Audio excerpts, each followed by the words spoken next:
price gouging. Webster's dictionary defines it as charging customers too much money. Price gouging sounds evil, right? Not only is it evil, it's illegal in 34 states across America. These laws, often forgotten about, rise to prominence soon after natural disasters occur, and if you're caught price gouging in certain states, you can pay a hefty fine and even time in jail. Take Oklahoma, who has some sweeping legislation.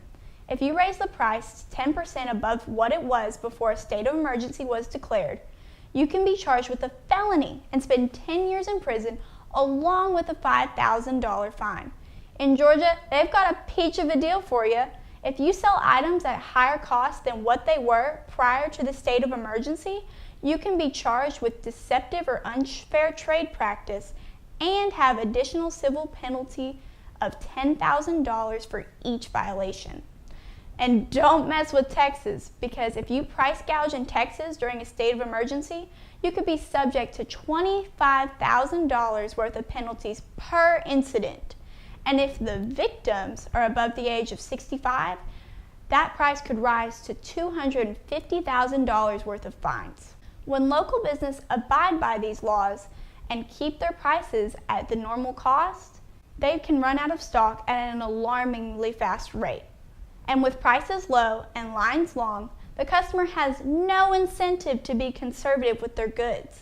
Supplies will go to those who stand in line the longest. So when they get into the store, they're going to want to buy large quantities of things, even if they don't need that amount. Because who wants to stand in line again for something that may or may not be there when they get back? With price gouging laws gone, it can incentivize people from unaffected areas to bring goods in.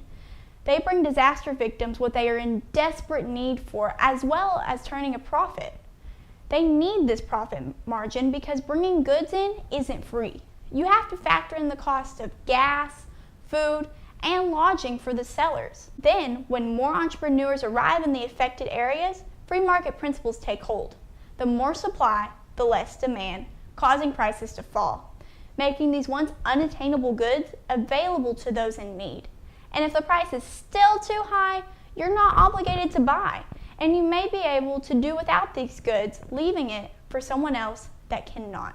It's inevitable that price gouging will occur during the next natural disaster.